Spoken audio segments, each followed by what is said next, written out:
Today we are going to be talking about continuous delivery, and especially how to do continuous delivery for PHP applications. Before getting into the presentation, a little bit of presenting myself. My name is Javier Lopez. You can reach me on Twitter in this handle, Wolf. I've been doing PHP for the last 8 years, I think, though I'm doing now Scala and Java. I'm a certified PHP developer. I'm also a certified Symfony developer. And in my spare time, I try to contribute back to the open source community by organizing the Symfony, which is a Symfony conference in Spain. I think it's the largest Spanish Symfony conference. Right now, I work as a senior platform engineer in Riser, but before that, I used to be the software architect at Timeout. And the presentation today has to do with how we actually try to implement continuous delivery at Timeout. So thanks to Timeout for giving me the time to present that. Before getting into the presentation, I'd like to say that by no means do I consider myself to be a guru in continuous delivery. Actually, the whole point of the presentation is to give you a little bit of basic understanding of what continuous delivery is, but it's more focused on how we struggle and all the things that we learned in the process of actually implementing the pipeline. And now the agenda for today. The presentation is actually structured in 3 main blocks. It's really simple. In the main block, we have the continuous delivery in a nutshell, and it's nothing more than the basic slang, the jargon that we are going to be talking about in continuous delivery and what it is. On the second bit, which is the main bulk of the presentation, we are going to see how actually all the tools and how we implemented the pipeline in the real-time project. And finally, in the third block, we are going to be talking about how our life changed before and after having the pipeline in place. So with nothing more, let's get started with what continuous delivery is in a nutshell. So here we are going to define all the main things that you have to understand in order to implement a continuous delivery pipeline. So a pipeline is made up of 4 different steps. We have the commit phase, the build phase, the test phase, and lastly, the deploy phase. So what's the commit phase? The commit phase is when and how a change in your code is going to trigger the pipeline. So you will have a source code, and something will happen in the source code that will kick off the rest of the pipeline. The second step is the build phase. And here we check the integrity of our code.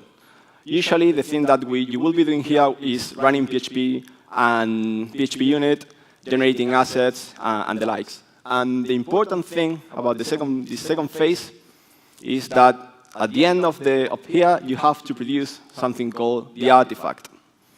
And the artifact, for the context of this presentation, will be nothing more than a zip file. Okay? After that, once we have an artifact, we have to check the integrity of our product, of our application. And by checking the integrity of the application, usually the things that you will be testing here are things like the automated test, the integration test. So it's not that the code is working fine, but the application as a whole is working as expected. If everything goes fine at this stage, you should be 100% confident that your code can be deployed to the production environment. And the last bit is the deploy, and it's just that. We have an artifact, we have tested it, and then we deploy the artifact to the production environment. I don't know if you can tell, but this thing here, or the last bit, that's not an arrow, that's a straight line. There is a straight line in there. That means that, and it says here, manual. It means that all these steps so far, they were triggered automatically. So nothing needed to push them forward. But the last bit needs to be done manually. So there is one person that has to go ahead and click a button and deploy that. I don't know if you are familiar with, if you heard before of continuous delivery and continuous deployment. So continuous delivery is the thing that we are talking about today. And this step is done manually. In continuous deployment, this step is done automatically. So nothing has to trigger this last step. And a lot of people, when it comes to talking about continuous delivery, they tend to mention that book. I think it's, in my opinion, I've read it, and can be a little bit boring at times, but it's really comprehensive. So it covers pretty much all the different scenarios that you can come across. So I think it's worth reading it. And if you are planning to implement continuous delivery in your company, just don't forget to read that. Cool. So this is the theoretical approach that we are going to be taking to the subject. And the only thing that we need to know is that there are 4 phases in the continuous delivery pipeline, and we have to cover them all to deploy something to production. So how do we build the pipeline? So before that, let me introduce you the tools of the trade. What tooling we were using to have the pipeline in place. To start with, we were using Git supercharged with GitHub. The good thing about using Git, and especially if you're using GitHub, is that doing code reviews and the likes, it's really good. So for us, it was really interesting to have that in place instead of Subversion. The other tool that we were using was Jenkins. Is anyone here using Jenkins right now? OK. For the few people that didn't raise their hands, Jenkins is a continuous integration server. But a better way to think of Jenkins is like a really efficient and educated butler. So you ask him to do something, and when the time comes, Jenkins will go ahead and do it. Jenkins is based on a architecture, plugins architecture, which means that you can get small, tiny pieces of libraries from the internet, you plug them into the system, into Jenkins, and they get to do something new for you. In timeout, if you want to copy our setup, we were using these 2 plugins. The first one, GitHub plugins, it was a plugin for listening to the GitHub repository. So every time that there was a new merge into the repository, it was listening to that and kicking the rest of the pipeline. The other plugin that we were using was the build pipeline. This plugin was used for 2 things at timeout. The first thing was for visualizing the whole pipeline in one window, and the other thing that we were using that for was setting up the job, so when one job has finished, the other one was triggered. So you could link them together.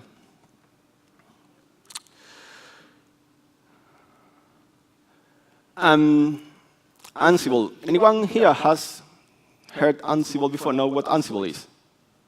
OK, cool. So at timeout, we were using Ansible for 2 things.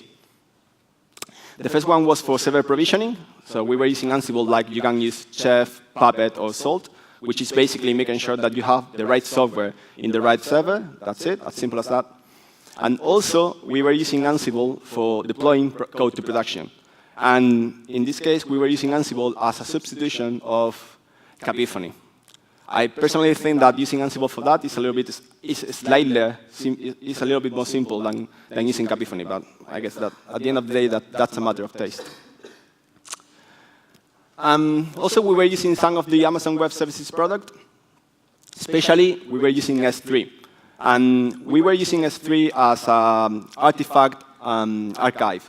So whenever we were creating an artifact, and an artifact was just a zip file, we were uploading that to S3 to be able to fetch it after that.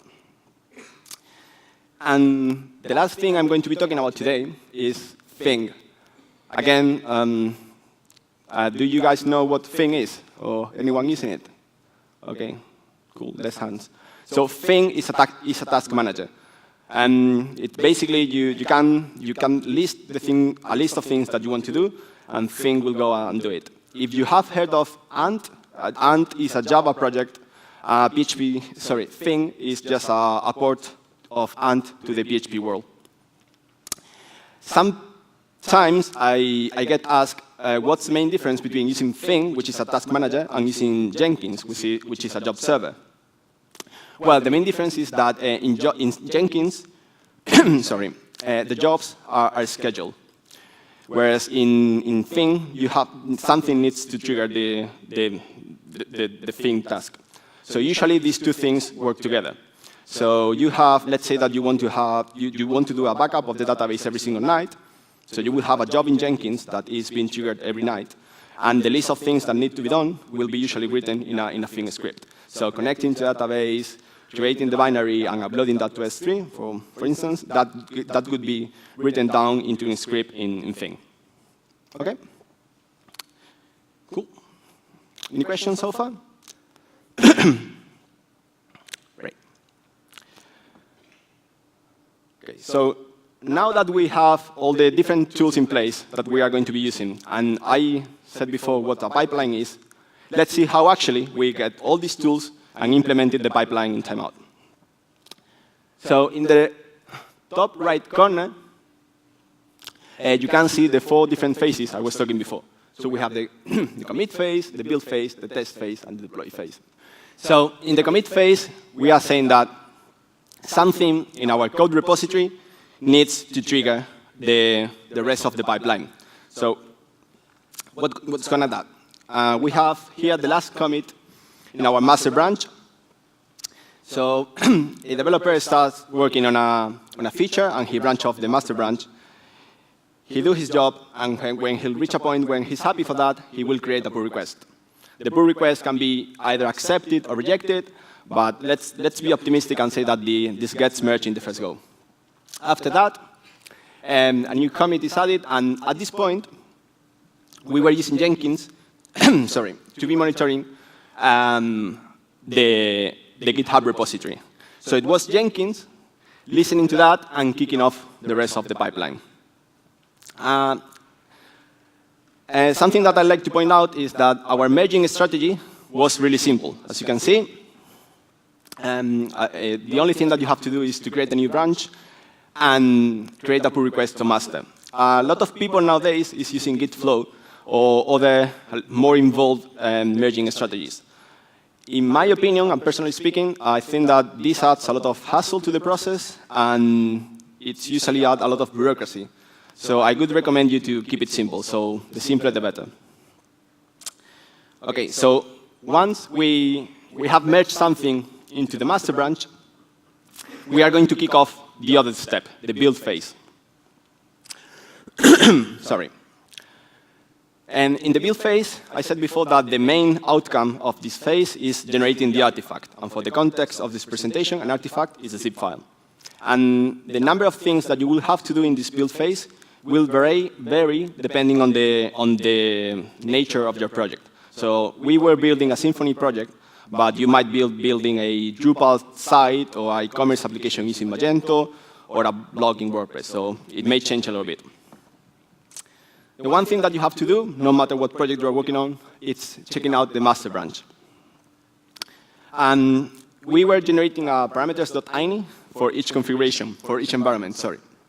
The parameters.ini contain the configuration, the specific configuration for each environment. So things like the connection to databases, or what's the host for another services. So all of that was in this parameters.ini. This is specific for Symfony. And the interesting thing is that we were generating one of those for each of the different environments. So if you have QA, staging, and production, you will have to generate 3 of these files. The other thing that we were doing in this phase was fetching the PHP dependencies. And we were using Composer to do so. If you are not using Composer, I think that you should start using that straight away. And a word of warning, if you are using Composer, I recommend you to make sure that you have enabled these 2 flags here. So the optimizer autoload, it's going to generate it's going to take a little bit longer to run Composer, but the autoload.php class is going to be optimized, so the lookup of classes is going to be faster. The other thing, preferred list, the one here, it's going to just get the raw dependencies instead of fetching the whole Git repository. So it's going to be faster on that way to fetch dependencies. OK, after that, we are going to be running our unit test suite. And we were using PHP unit, but you can be using any other testing framework that you like. And we were going to be using fetching the JavaScript dependencies. We were building the public-facing website of timeout. So nowadays, generating the JavaScript means that you have to use grunt or bower or npm to fetch all the JavaScript. And that's something that you have to think about when building the artifact. After that, we were generating the assets. So if you have to run less or SAS, or you were using something like JSX, I think it's for something new. So you want to generate all these assets as well in this step. And almost finally, you generate the artifact. And the artifact, which is the important thing here, is fetching all the PHP files that we need for our project, fetching all the JavaScript, fetching all the CSS, bundling it up into a file, and just call this file the artifact, and that's it.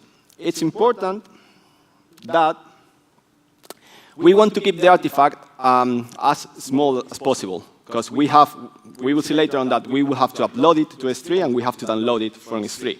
So the smaller it is, the less time it will take to upload and download. Things that you don't want to have into your artifact. So for example, if the less files and the SAS files for CSS, these ones, you don't need that. And the test folder, you don't need that. The .git directory, you don't need that. So just make sure that you take it away from the artifact before zipping it. And finally, the last step is uploading the artifact to S3. So we get everything together, and we put that into S3. The one key thing to implementing continuous delivery properly is to automate everything. And this is when phing comes into play. So all these different tasks, they were automated in phing, and they were put in something called the build.xml. So in phing, everything is an XML file that contains the list of tasks that you need to do. And this is how a build.xml looks like. So if you take a look at that, I don't want to actually turn that into a phing presentation, but you can see that at the very beginning, there is a project with the name of the project and blah, blah, and then we have a list of targets. Can you see? Here there is a target, and here there is another target. So we had one of these targets for one of the bullet points that I was talking about before. So here, for example, if we take a look at the first one, oops, well, the laser is not that good. So if we take a look at the first one, we can see that in this case, we were building we were fetching the PHP dependencies. So we were echoing something into the console, and then we were running Composer in here with the two flags that I mentioned before. And that's it. Sometimes I get asked where this build.xml should be. So some people tend to put this build.xml into Jenkins. Personally, I think that's a bad idea. The build.xml should be along with the rest of the files of the project. Because you have this file under version control, and that's always a good idea. And B, you can run these tasks without having to spin up a Jenkins server and run that in there. Okay, so just a little bit of recap. So now we are in the second phase, the build phase. So something has changed into our source code, and we have created an artifact. And the artifact is basically all the files that we need for our project to work: JavaScript, CSS, and PHP. Sorry. So we can proceed to the next phase, testing. So how do we test it? So basically, in the test phase, and I said before that by test, I mean that we want the application as a whole to work properly. We are not doing just unit testing, but we are testing the application. So we are going to be testing two things here. We are going to be testing the deployment script, and what a better way to test the deployment script than deploying the artifact into a QA server. So this is how we are going to test it. And the other thing is we are going to make sure that the application works properly. So we are going to be running the automated tests. So let's see a little bit more in detail what these two things are. So the deployment script is relatively simple. So to deploy the application, you have to SSH to the QA server. You have to fetch the artifact from S3. In the build phase, we uploaded it to S3, and now we are going to fetch it. We have to unzip it. We are going to set read permissions to the log folder, to the cache folder, to the document root, and the likes. We have to probably update the virtual host if something has changed. And we are going to reload PHP, FPM, and Nginx. And at this point, we have the latest version of the application running on the QA server. So again, we have to make sure that we automate everything. So the way that we were automating it was using Ansible. And basically, we put all these different steps in a deploy.yaml, and this is what Ansible needs to run the deployment script. In Ansible, pretty much everything is a YAML file. So it makes, if you compare Ansible to things like Chef or Puppet, personally, I think it's much easier to understand and to read, and you don't need to be a sysadmin. So this is how the deploy.yaml looks like. So this is real code in Ansible world. We can see that we have here, again, we have a tasks namespace, and then we have different names. And these are the things that I mentioned before. So in the first bit, we are fetching the artifact from S3. In the second here, we are compressing it, applying the right permissions, and restarting the PHP server. That's it. So it was, personally, I think it's really simple. So now we have, something has changed in our source code. Jenkins have noticed that something has changed, has built the artifact for this version, and this artifact has been deployed to the QA server. And now we want to make sure that the application works fine. So we are going to be running our automated test. To do that, we were using bhat. So we check out the same version that we are testing the artifact. We fetch all the dependencies again, but this time we are fetching the test dependencies. And we run bhat against the QA box. And that's it. Simple as that. So if everything goes fine, we should be confident enough to go ahead and deploy our project to the production environment. And deploying the code, deploying the artifact to the production environment is repeating the same thing that we did before, but for the QA environment. So we already had in place a deployment script for QA. So it's running the same thing for production. And we already had in place a set of automated tests for QA. So we can run the same thing against the production environment. And that's it, as simple as that. That's a picture that's trying to represent the thing that how we did that at timeout. So each of the gray boxes in the slide, they represent a job in Jenkins. So we have a build job, a deploy job, an automated job. An automated test job. Here you can see that the arrows, they represent the parameters for this job. If you've been using Jenkins, you know that in Jenkins you can parameterize your job. And the main reason why we're doing that is because we were using this parameter, and this parameter could be the environment. So you were reusing the same deployment job for both QA and production. And the other thing to point out here is, so if this is the commit hash for the last version of master, we were using the same commit hash for naming the artifact.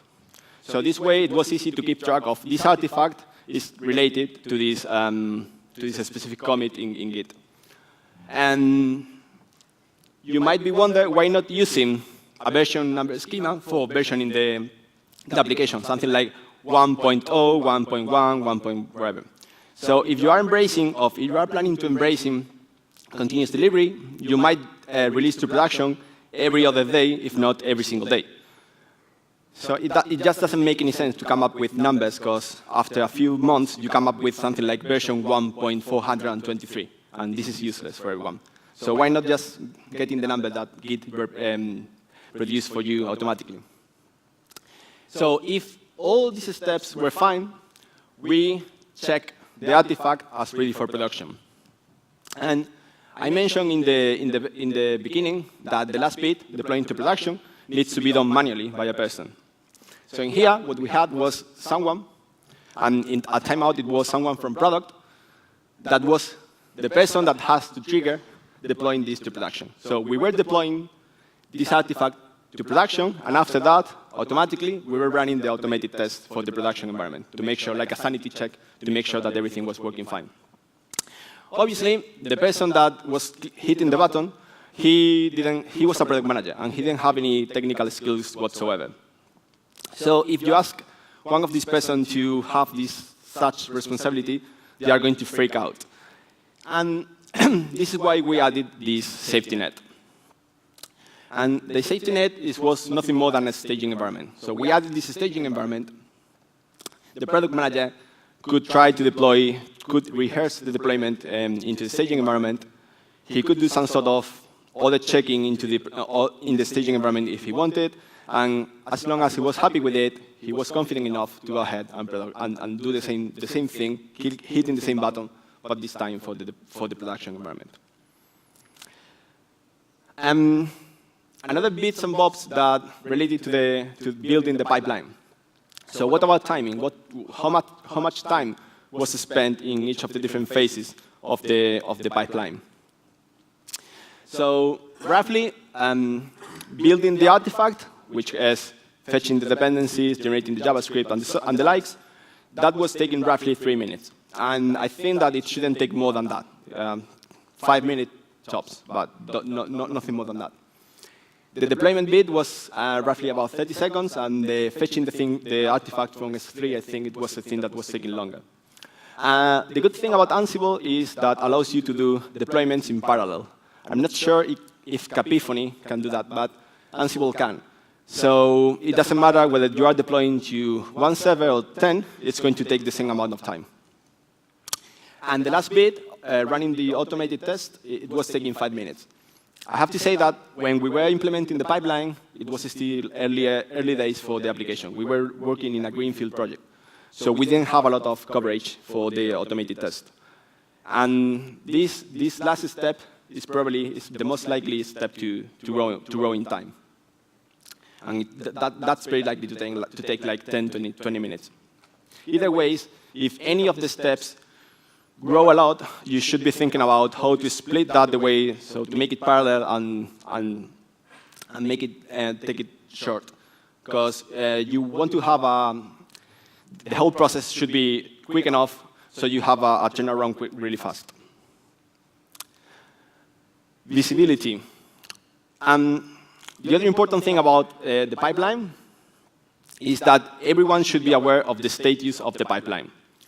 So in order to promote that, we had a big screen in the center of the department showing the status of the last 4 builds.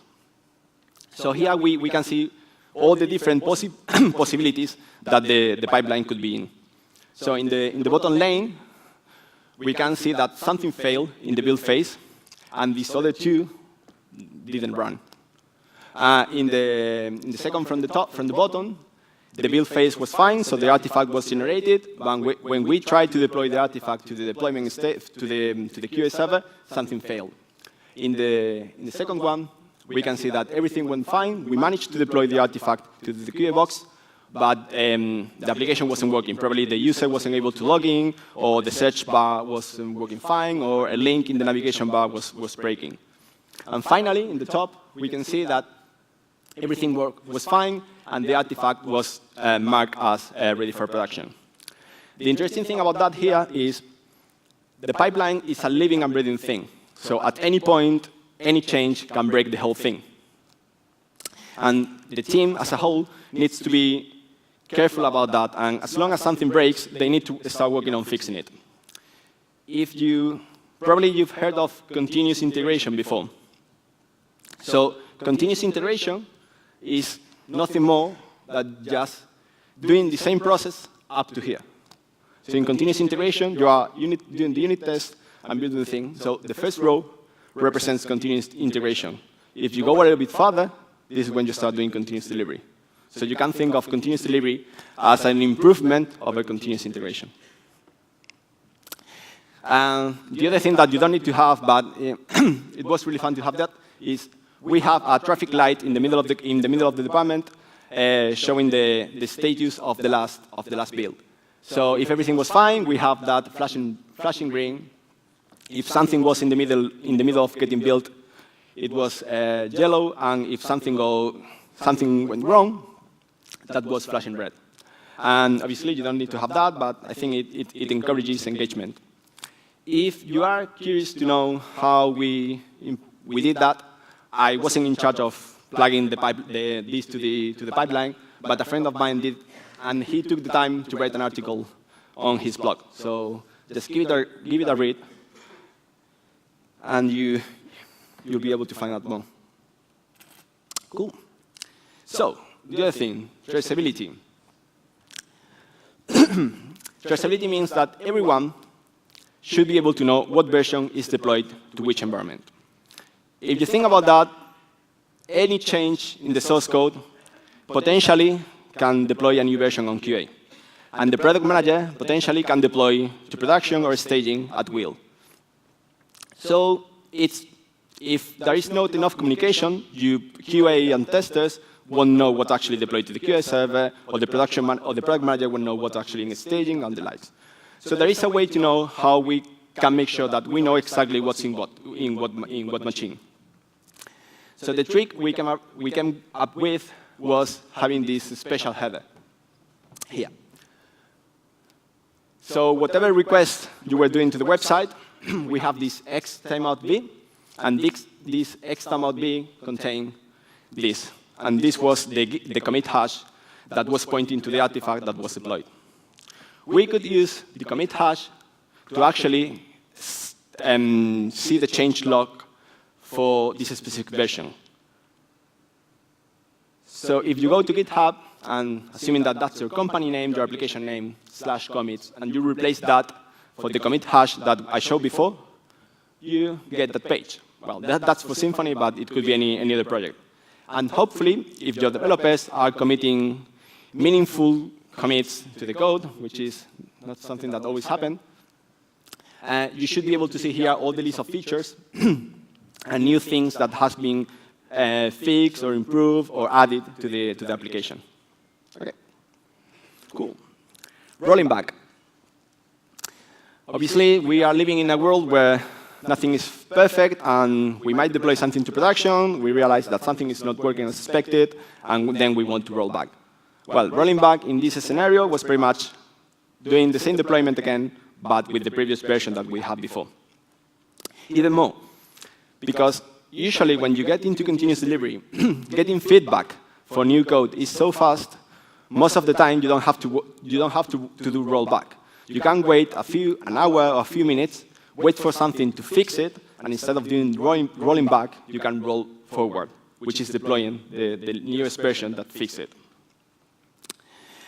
And it's really important that you automate everything. So I said before that we were doing automation for deploying to the environment. We were doing automation for the build phase. We were automating the fetching things from Jenkins. And you have to automate all the things. So make sure that if you are embracing continuous delivery, everything should be written down in the script, and some sort of automated bot or something is going to be able to run that for you. And before you all get really excited about that and you think that continuous delivery is the silver bullet for your problems, I have to say that you need to make sure that the whole company is aligned to do continuous delivery. And you need allies. So who are these allies? So the dev team. Everyone in the dev team needs to buy into continuous delivery. You don't want to become the continuous delivery guy. I'm talking from experience. You go on holidays, you came back a week after, and then the whole thing has been broken, and no one took the time to fix it. So that shouldn't happen. If something breaks in the pipeline, the whole team needs to start fixing it as soon as possible. QA team. Starting doing continuous delivery means a paradigm shift for the QA guys. In the companies I've been working before, usually they were doing a lot of manual testing. So the main paradigm shift for them is that they need to start doing less manual testing and start writing automated tests. And that can be challenging. And the other thing is they also need to start learning to trust their automated tests. Because the product manager is going to be deploying to production without the QA team knowing. So if they don't write tests that they trust, then there is no way that you can deploy something to production being confident that this is going to work. Operations. Operations, I mean, here, sysadmin, database administrator, and the likes. You also need to buy that for basically 2 reasons. So the deployment script is something that shouldn't be written by the operations team, nor shouldn't be written by the dev team. It should be a joint effort between operations and dev.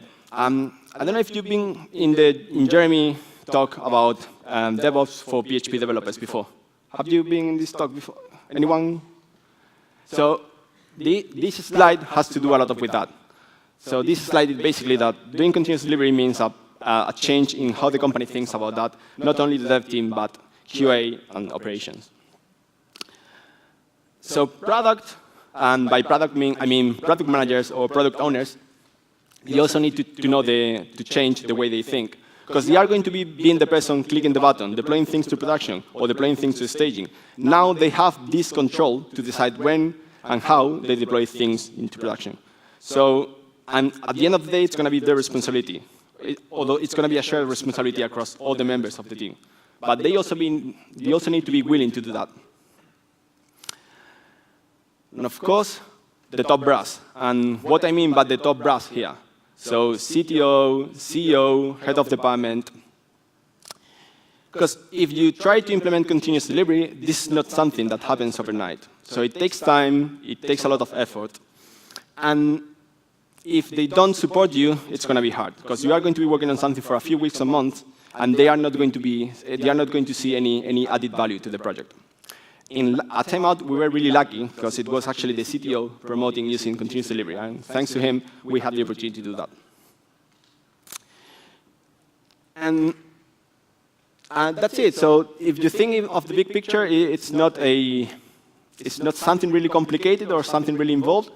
But I think that continuous delivery is hard to implement, not from the tooling or the technology side, but for the paradigm shift that it means in the company, that everyone in the company has to work together and play nice in order to get that done. And the last thing I want to talk, and this is really briefly, is how our life changed before and after implementing the pipeline. So the one thing is, before implementing the pipeline, we have one QA box per feature, and this means that each developer basically had his own QA box. So this is Tim's QA box, so this is John's QA box. And this drives a lot of problems, because if everyone is working his own QA box, at the end of the day, you have to put everything together. So you end up with a lot of late integration issues. The one thing that we did is we only have one QA box. And the QA box was used by Jenkins. So there is no way to say, no, I want the tester to test my code. No, you have to merge that, and when it's merged, it gets deployed to QA. And if something goes wrong, is wrong with your code, then you have to go and fix it. But hopefully, you should test that before actually merging it. The other interesting thing is that the cycle time. So from the time that a developer was working on something to the time that this something was deployed to production, And before implementing the pipeline, it was taking around weeks, a week and a half, 2. It wasn't that bad, to be honest. And after that, it was taking just days. And when I mean days, I mean 1, 2 days to get that out of the door. Before implementing the pipeline, we needed 5 people to release code to production. So it means that we needed 1 developer, 1 sysadmin, 1 DBA, the product manager, and eventually another person, which was the head of QA or someone else. After that, it was 1 person, the person clicking the button. That's it. Before that, deploying something to production was taking roughly 30 minutes. It wasn't, as before, it wasn't that bad. So 30 minutes is something that you can bear with. But after that, it was at 30 seconds, the 30 seconds I was talking about before. And for me, the most important thing is that before having the continuous delivery pipeline in place, releasing something was an event. So every time that something got released, it was like, oh my God, we just deployed something. Please keep an eye on that. And after that, it was a non-event. So we were deploying to QA, to staging every single day. We actually were deploying to production every single day. So why to care about that? And that's really important. I think they say that if you are afraid of doing something, you have to do it more often. No? So this is exactly what we're doing. And that's it. Thank you very much for listening to me, and that's my joining link. Thank you.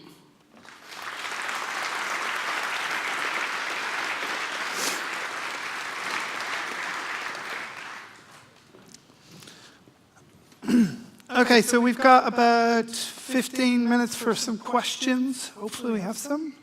Just at the front, hopefully. Give you a microphone, just 1 second. Just here at the front. Thanks. A couple of quick questions. Yes. Do you use feature flags, and how do you stop? It looks like there's nothing to guarantee the order in which artifacts are deployed. So how do you stop conflicts between artifacts? I'm not sure I understand the question. Could you elaborate that a bit more? If an artifact makes a change that another artifact that somebody else is working on reverses. Yeah. So they both check out at roughly the same time. One person makes a change, the other person makes the opposite change. Let me think, setting a variable +1, the other person sets it -1. Those things are going to conflict later. Is it you just wait for the tests to pick that up? So you can either test for the pick for the test to beat that up. we still were doing a little bit of manual testing in the QA box. So the fact that you deploy something to QA doesn't mean that a person can actually check that functionality. And for the things that you were saying, so the last that was merged was the one that will win this race. So if you are testing the code and the functionality is the one that you expect to be, and you have tests for covering that, then either the tests are broken because that's not behaving as you expect it to be, or it's working fine, either 2 persons are doing opposite things. So the thing is that for the example that you mentioned, you either have to add one or not. And if you have a test in place to pick that up, so you will know that whether something is broken or not. So. Okay, and feature flags? How do you mean feature flags? You have something, so you deploy the code for a feature, but nobody can actually see it until you switch it on. we were asked to do so, and we said that there was no way. So if what we did in that case is we have a different branch. We had this feature in that different branch, and it wasn't merged until product wanted that to be merged. So, Thanks. but again, it depends on your application. But we could keep it away from being merged into the code.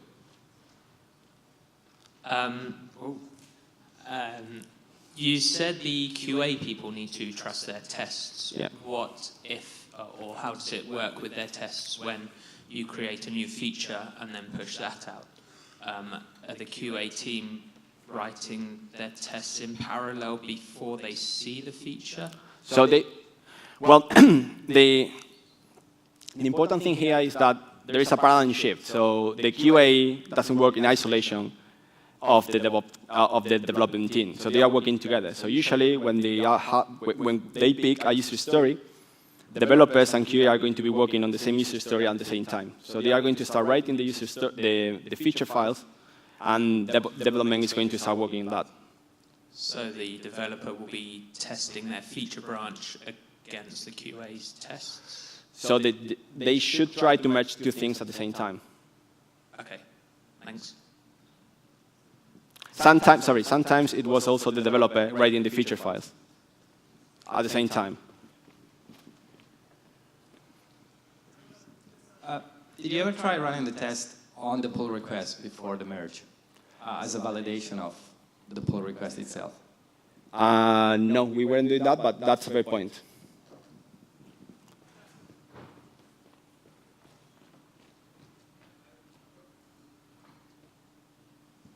I've got 3 questions, if we've got time, very quickly. Yeah. I think some of them that kind of been asked before, but if you had 2 features, the product manager is releasing one, he only wants to release that feature, that build, that artifact is going to contain other features. Yep. Were they just aware of that, or was that something you had a strategy for? So sometimes it was a little bit tricky when they want to release. So if you have 2 features merged, but you don't want to deploy one, sometimes you cannot do that. Okay. So not always you can say what. It's not like a pick and match and you say, I want that. Because the artifact was built for the latest version of master.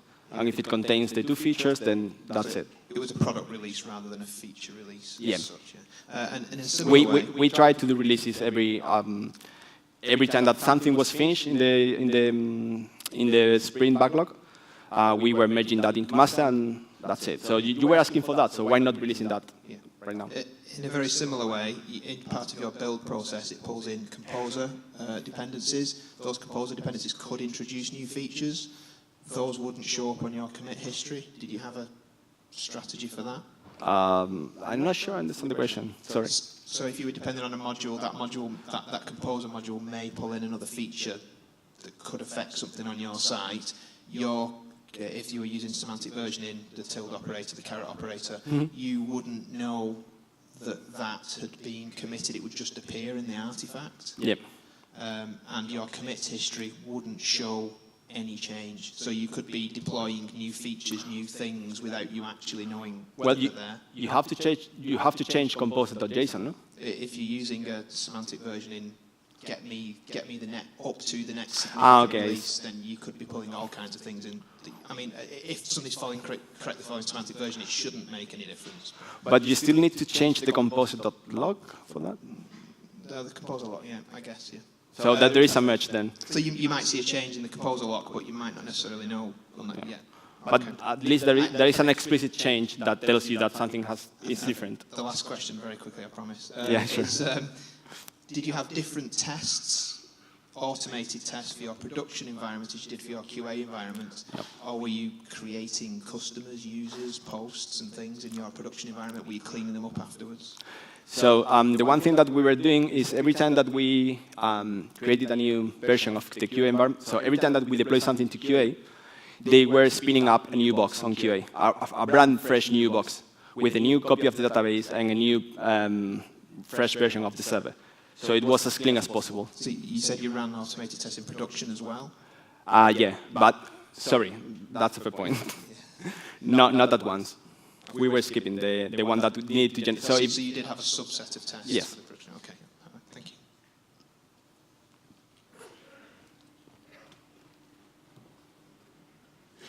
I'm just wondering, you mentioned that the deploy part had the button, and so you stopped at that point and you didn't automate that. I was wondering why maybe not automate that and then rely on like monitoring, something like that, to gauge whether there's any short feedback loops to something's gone wrong. And also, who is pressing this button? Is it the developer that then pushes the code to GitHub, or do you have like a release manager that does that? So, and the first bit of the question is why we were doing manually instead of automatically. It's because if you do that automatically, that's called continuous deployment. So it's a different, kind of a different way to do things. And it's a valid way. I think that GitHub is doing continuous deployment for them. In that case, sometimes people from product, they wanted to deliver things at some time. So they didn't want to put that feature in production before that date for business reasons. So they wanted to have the control of doing that themselves.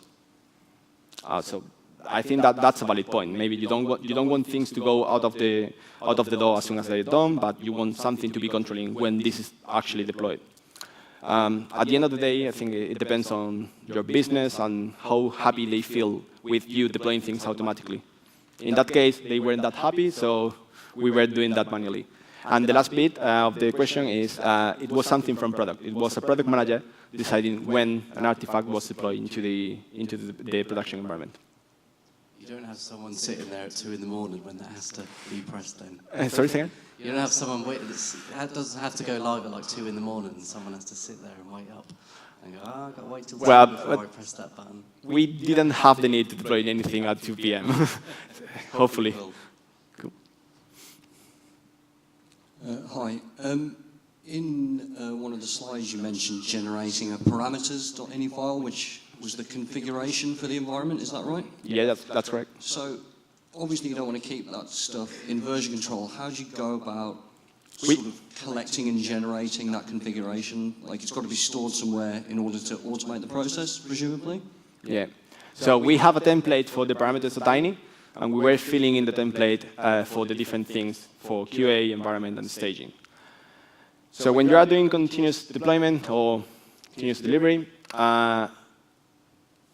handling the configuration is a bit tricky because you can go for 2 different things. Either you have all the configuration in the artifact, or you have the configuration in the server.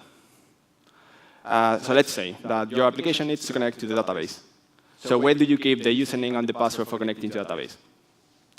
So the way that we went for was having all this configuration in the artifact.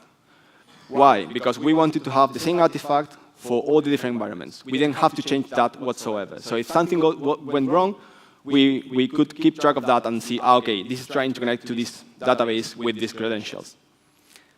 That's a way. The other way is you don't have this configuration file in your artifact, and it's picked from the server. So you are using things like Salt, Ansible, or Chef to manage all the configuration for the connection to the database and the likes. So. When you say it's in fact, it must have been in the repository at some point? So what we had in the repository was the template for the parameters.ini. And it was in Jenkins at build time when we were generating all the different configurations.